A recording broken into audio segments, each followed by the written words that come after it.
Hello, and welcome to Good Day Talks. Happy 2/16/22.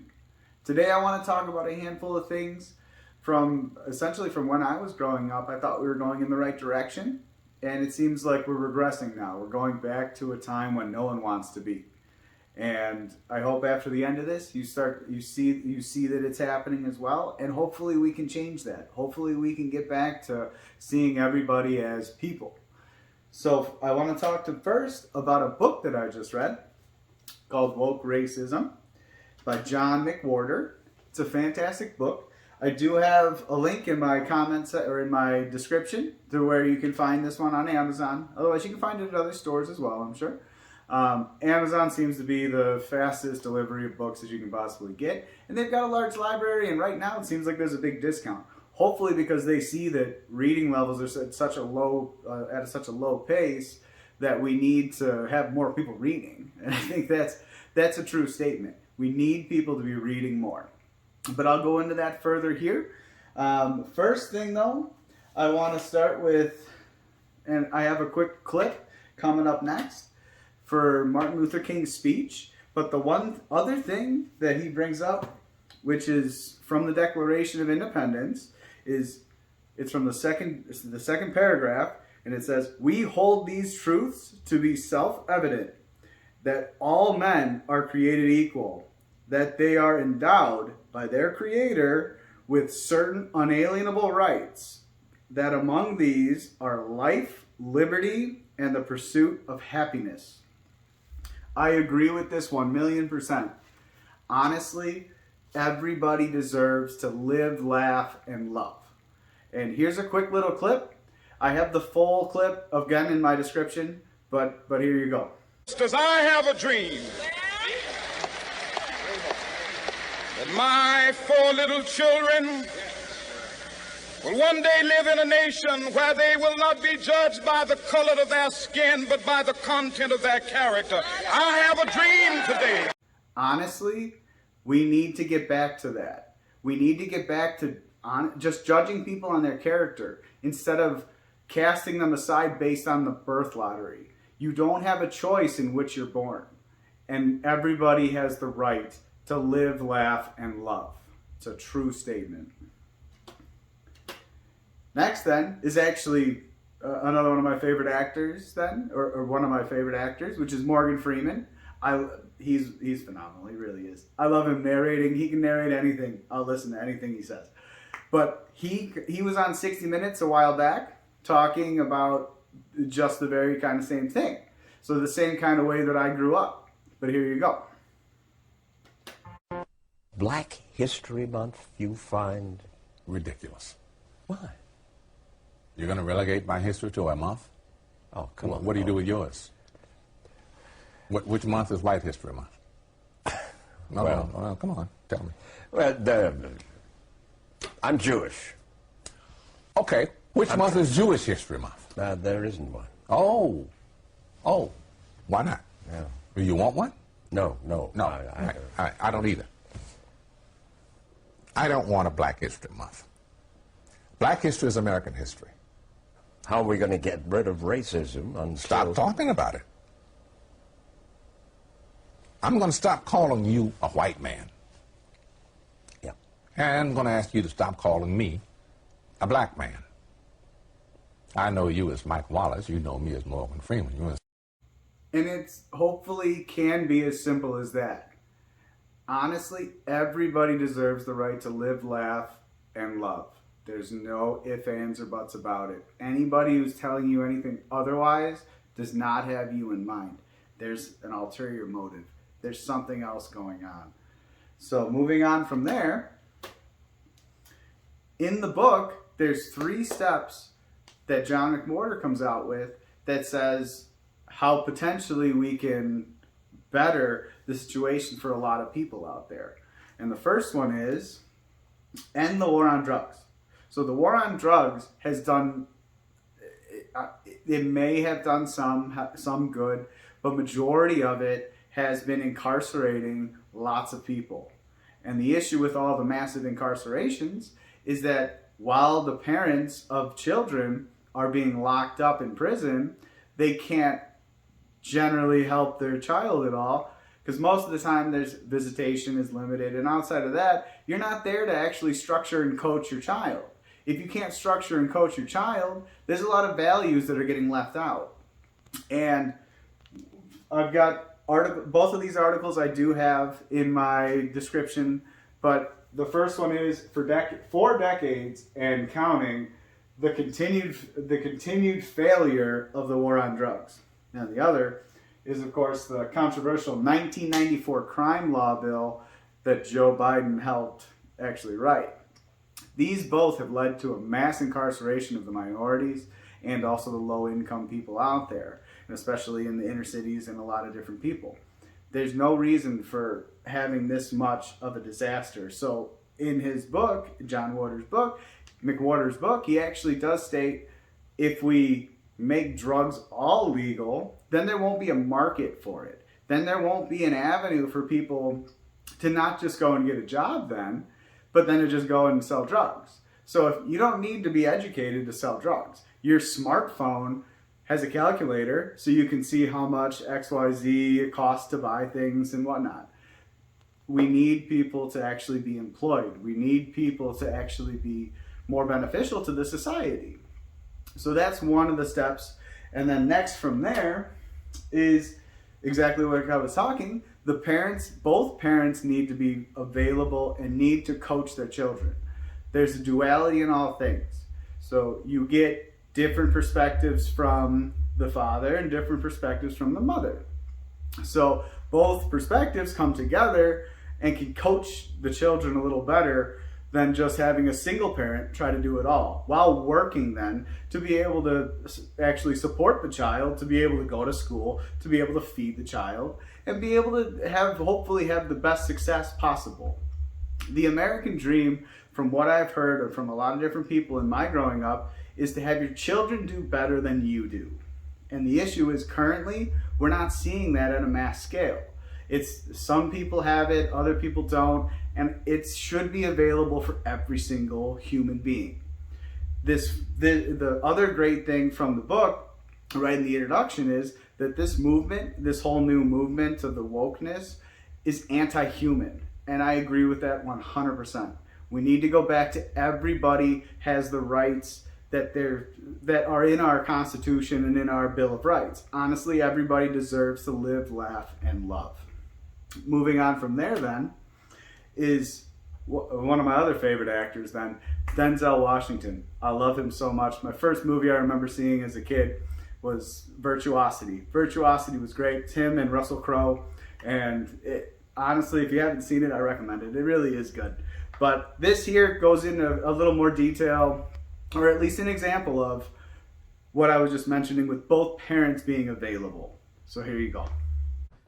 It was something I read where you talked about your people from Mount Vernon saying that, you know, like they've done like 40 years in the penitentiary together. Mm-hmm, mm-hmm. So, and, you know, incarceration rates in America has been a problem, especially as opposed to minorities.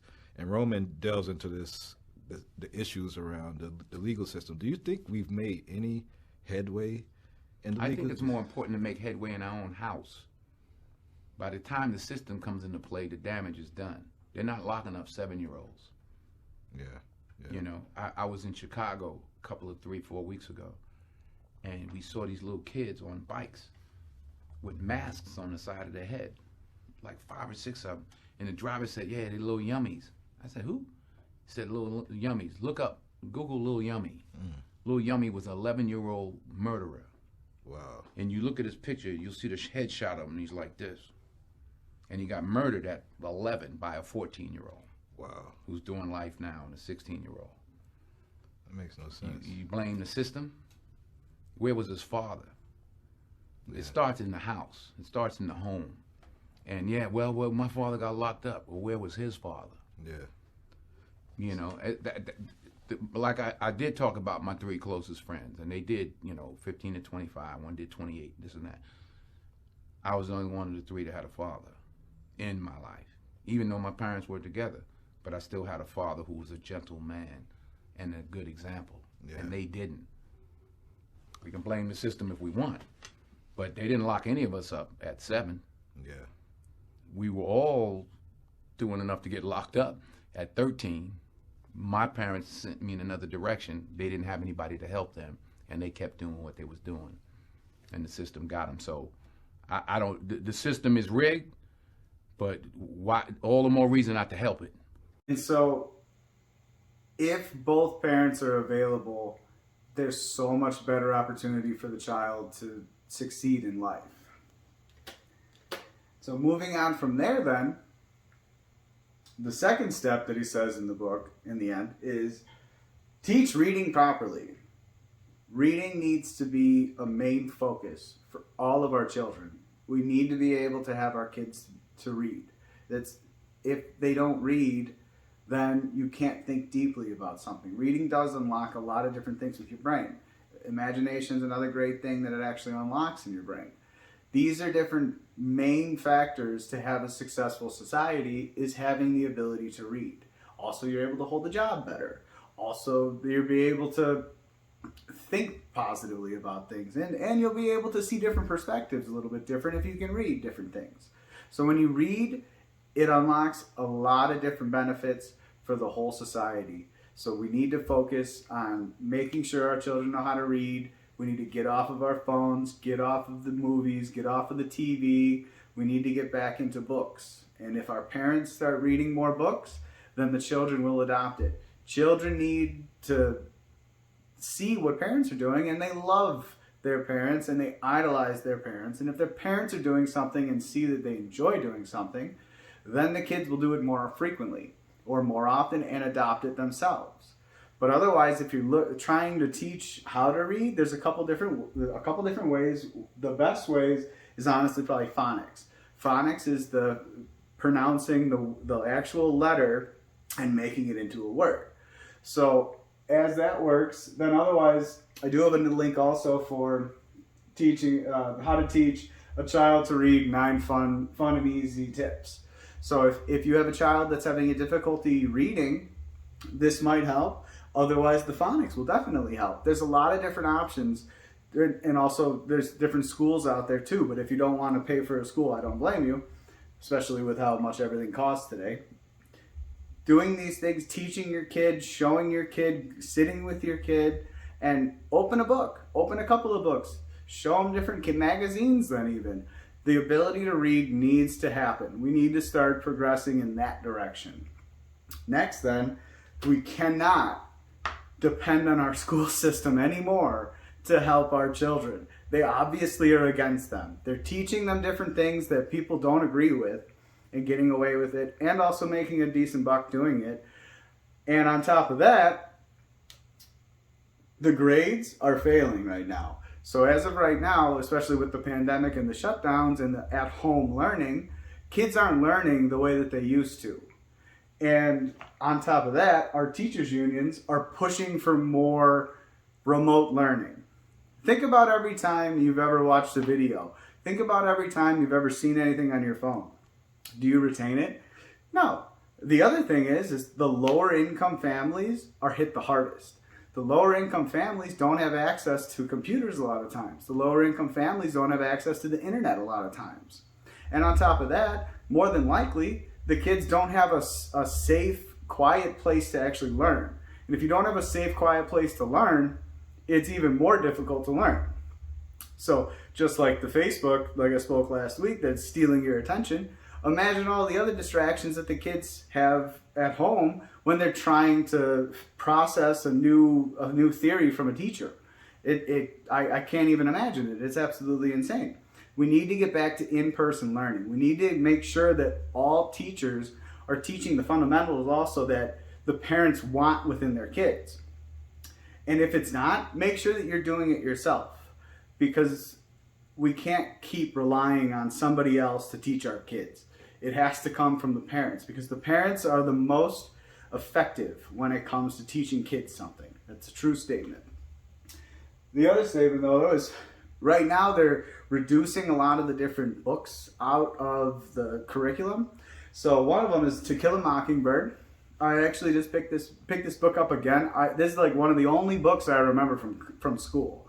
And the main reason I remember it is because it teaches a story it's the 1930s were a terrible time. It was when segregation was happening, and it's hopefully a time we never, ever, ever see again. People are people. They're all human beings. But in the story, it showed how a gentleman put his life, career, and everything on the line to represent a person who was against the popular belief at the time, but he knew that it was an injustice.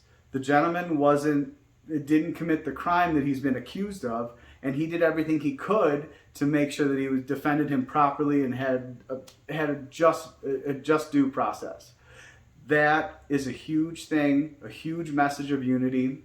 The other message of unity that's getting removed from our schools today in our reading curriculum is Dr. Seuss books. Dr. Seuss books, like you'll see here, school district pulls Dr. Seuss from the reading across America. And the issue with that is, in the Dr. Seuss books, it had different things that looked different, but they all ended up coming together in the end. This is a message of unity. We all need to get together. There's too much of this divide and rule where they're taking advantage of the people, putting us against each other so that the elites can continue their rule and continue to manipulate us. That's not right. We need to change that. Next on that is the third step is get past the idea of everyone needs to go to college. It's not true. Everybody doesn't need to go to college. The one thing everyone's forgetting about is vocational school. You can actually make a good buck and have a little more satisfaction in your job if you work with your hands and learn a skill.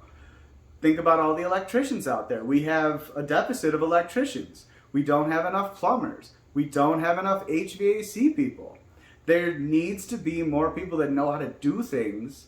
Otherwise, our society collapses. There's no way that we can continue in a society if we don't have plumbers. You know what I mean? The whole thing is insane. But we need to have skilled people, skilled laborers to be able to continue. And this goes for everybody. Everybody should think about this as an alternative. There's a great opportunity there, and the minimum, the median, so the average income for vocational schools or after vocational schools in Illinois is $55,000. $55,000 is a decent wage. You can actually have a living on that. On top of that, if you get great at a skill, then you get into the next level, and then you start making more and more and more. And so there's no reason why this shouldn't be a good option. Not everybody should have to go to school, especially if you're not ready for school.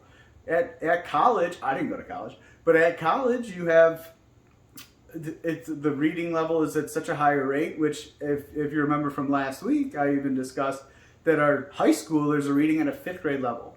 So if you're reading at a 5th grade level, how are you going to read a 500 to 600 page book within a semester? You know what I mean? The whole thing is crazy. It's a lot to take on. And then we have less people failing out of college. And then on top of that, less people collecting an enormous debt for an unknown reason. The other thing is, you go to college, if you're going into business, why do you need to spend $20,000 to $25,000 to $50,000 a year to go to a college to get an entry-level position where you're going to make $30,000 to $40,000 a year? That doesn't make any sense. It's going to take you 10 to 15 to 20 years just to pay off your tuition. That's not right. So there's other opportunities. Also, going into a vocational school, you start work faster. Within 2 years, I believe you're out. Some are even shorter. A couple might be a little bit longer, but most of the time it's about 2 years. And then you're in working and you're making a decent buck. And like I said, as you continue to increase your skill level, you'll get even more cash. There's also union benefits. There's a pension that you can get from the unions. They can get you set up in different 401k platforms to where you'll be set then when you plan to retire and enjoy the rest of your life. So there's great opportunities out there. It doesn't need to be going to college. The other thing that's great is Dirty Jobs. Mike Rowe, he goes on every job with the people. He works with the people that he sees, and he shows the value of actually working with your hands, actually accomplishing something. And it really does make a difference. I wish I was actually a lot better at a lot of the things that I've seen him do. But outside of that, I do think everybody should start looking at different options. It's not for everybody. College isn't the answer. Next then, anything funded by this guy, you need to question. This is an interview that he had. So he primarily made his cash from shorting the currency of Asian countries and also then crippling their currency and bringing them into poverty. Now, beyond that, this is a quick little interview that he had, and the great thing is the the title of the YouTube videos is George Soros a sociopath? So I'll play the clip real fast, and I'll let you know what you think. I think that I've been blamed for everything. I am basically there to make money. I cannot and do not look at the social consequences of what I do. Exactly. Anything, like I said, anything funded by this guy, you have to take a look at and find out, does he care about the people, or is he just doing it to make money? More than likely, he's doing it to make money. Next then, divide and rule. Divide and rule is a real thing.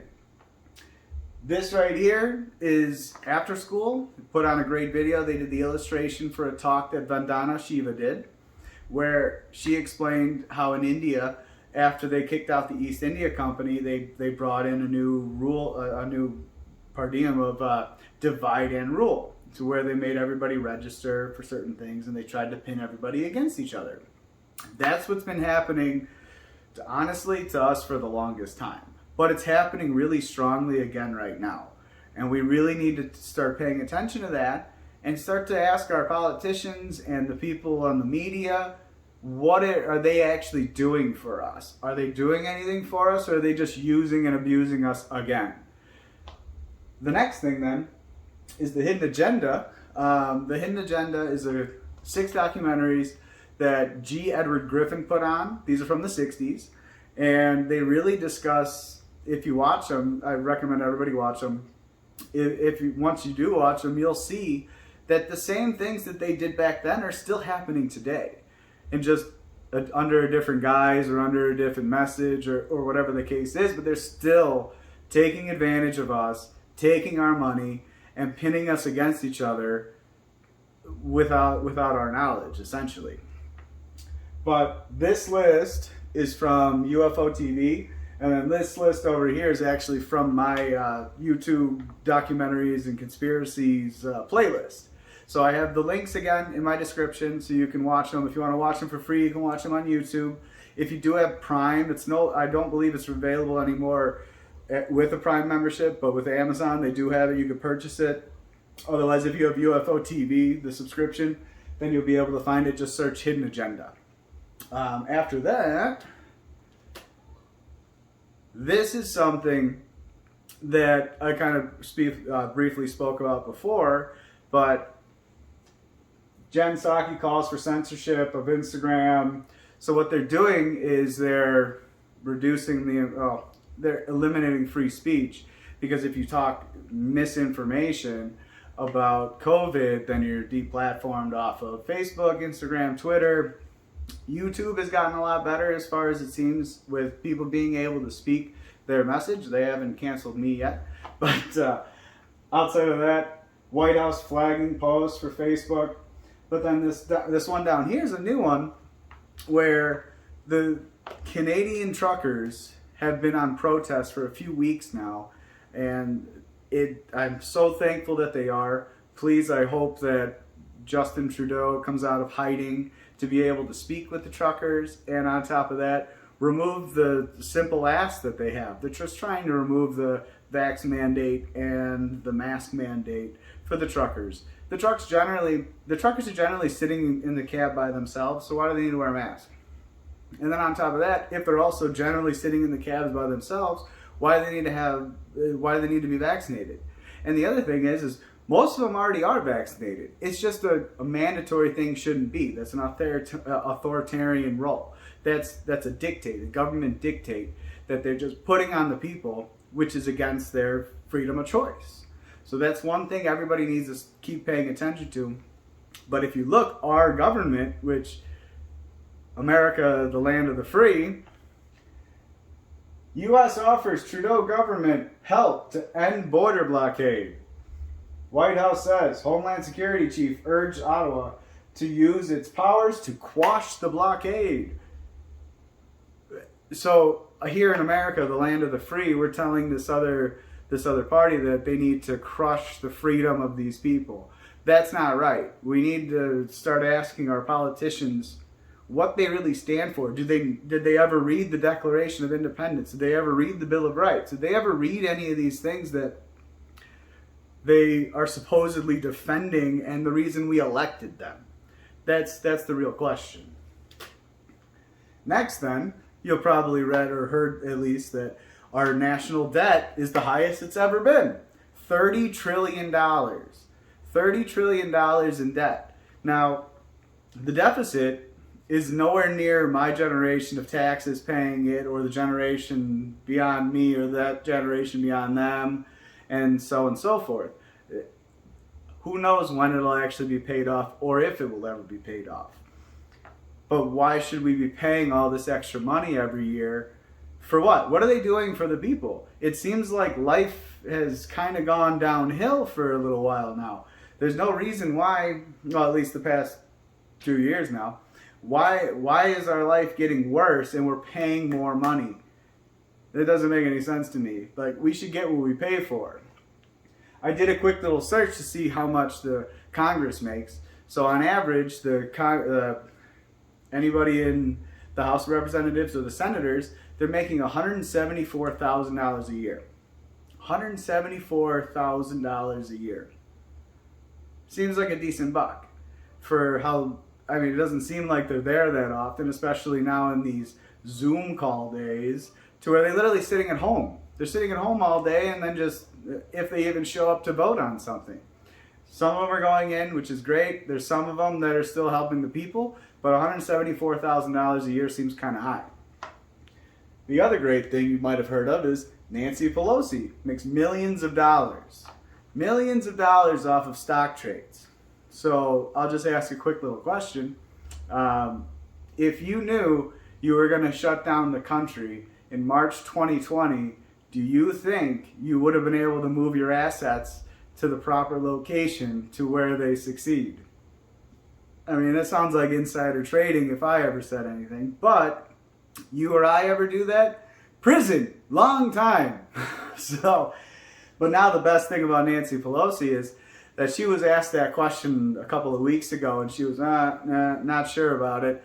But now that she's made her millions and everybody's kind of watching, she's okay with the politicians not investing anymore or not being able to invest while they're in power. So good thing she's made already her money. Next on that is the United States median income. So the average then is around $31,000. $31,000, which to some is okay, but to most it doesn't actually pay for everything that needs to be. Housing market is beyond through the roof. Gas prices are really huge, which I'll go into next. It costs a lot more to live than mostly on $31,000 a year. The other thing that's plaguing Americans is the the people who are homeless. There's over 600,000 people and I don't know if that's the exact number, I'm sure it's probably more than that, but at least 600,000 people are homeless and living on the streets. And this is astronomical. There's no reason to have this many people who are homeless except for the fact of, oh, did we just close all these businesses? Did we shut down the world for so long? The whole thing needs to change. And it's because of the bad decisions by our policymakers and by our politicians that we pay a decent buck on, and this is how they repay us. Let's start asking them questions. Next then, like I was mentioning before, the average right now cost for a gallon of gas is $3.50. Little, I think it's $3.51 is the average. But if you look on the graph, back in January of 2021, most of it was around $2 and change. So we've already gone up $1 per gallon. Imagine what it's going to be in the next couple of years if we keep letting these people make the decisions that they're making. $8. I almost heard that I think on CNN or something that they want it to be closer to what Europeans pay. Okay, yeah, so we need to be paying $8 a gallon. Are you kidding? The other thing that's great, though, is this picture. My father sent it to me. He was at the gas pump. That's our guy right there. So, honestly, we need to be asking these people and holding them accountable for the decisions they're making at our expense. They're not worried about paying extra. Obviously, they're making enough money to where they can afford the extra $1 an hour or an extra $1 per gallon. But most people can't. And honestly, if you just paid your gas bill, I just paid my gas bill. It's 3 times higher. 3 times higher than it should be. What are we doing? So, next then, Dollar Tree. Or should I call it the $1.25 store? Absolutely ridiculous. We shouldn't be spending $1.25 at the Dollar Tree. But, again, that's our guy. So now, and if you read the post, it only took 11 months of Bidenflation for Dollar Tree to no longer be able to afford to sell products for $1. So why are they taking more money away from the people who actually buy the products? The middle class actually purchases the products. And that's another clip that I've got for you. My favorite guy. He kind of goes into it briefly. It's a quick little clip, but he goes into the different, we can't have this huge deficit between the rich and the poor. It's a true statement. Who's going to buy all the products and make the rich richer? Are they not paying attention, or are they just going to get it from the government? But here you go. The whole thing, especially the president and Democrats now are talking about income inequality, and that's basically what, when you talk about the richest 85 people on the planet, right? Yeah. It's income inequality. Do you think that's, looking at, what's happening in the news now, is that a good idea? It's a great idea. It is the greatest idea. We have a much more vibrant society when we don't have such a vast chasm between the haves and the have-nots. We need that middle ground that we call the middle class, the people who buy everything, people who use the products that the rich are creating, if they're creating anything other than wealth, right? Right. So it's what's happening with the Chinese economy right now. They're changing their whole outlook because they need consumers. Yeah. And without a middle class, you're not going to have consumers. You're not going to have it at the level that we normally would have it. So can I go back to, because I thought what you said was fascinating, because you called it bull when you said people can't, pull themselves up. Do you think that race plays a part in wealth distribution, or either a mindset that you can't Today? or cannot? Yeah. No. You don't? No, I don't. Hey, you and I, we're proof. Why would race have anything to do with it? Put your mind to what you want to do and go for that. It's kind of like religion to me. It's a good excuse for not getting there.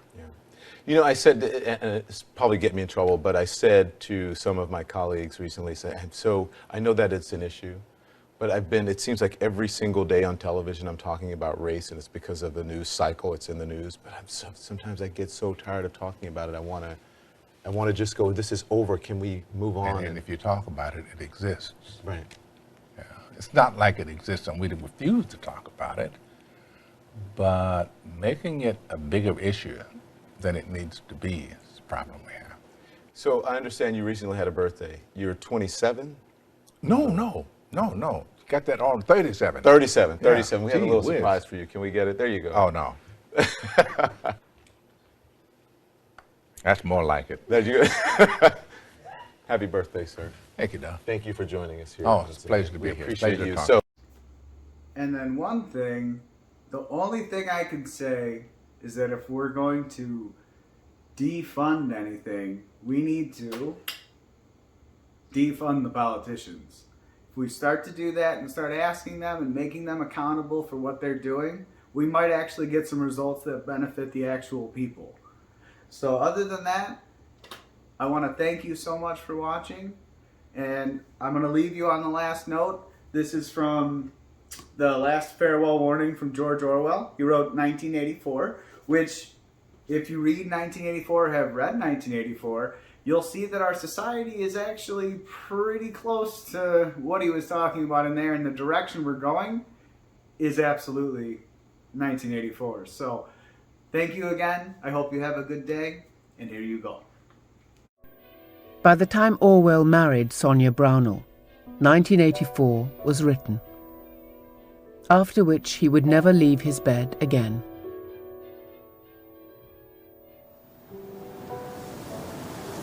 But he left one final warning.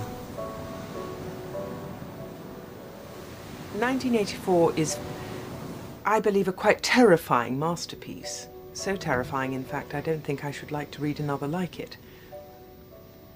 I am not absolutely dissatisfied with it. I think it is a good idea, but the execution would have been better if I had not been under the influence of TB when I wrote it. You once claimed that you have an ability to face unpleasant facts. Is that what you've demonstrated in 1984 by drawing an accurate portrait of the future? I think that allowing for the book being, after all, a parody, something like 1984 could actually happen. This is the direction the world is going in at the present time. In our world, there will be no emotions except fear, rage, triumph, and self-abasement. The sex instinct will be eradicated. We shall abolish the orgasm. There will be no loyalty except loyalty to the party. But always there will be the intoxication of power. Always, at every moment, there will be the thrill of victory, the sensation of trampling on an enemy who is helpless.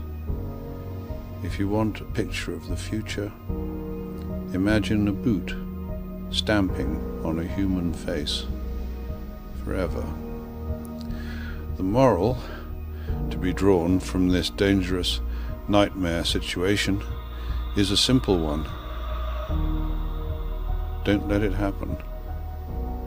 It depends on you.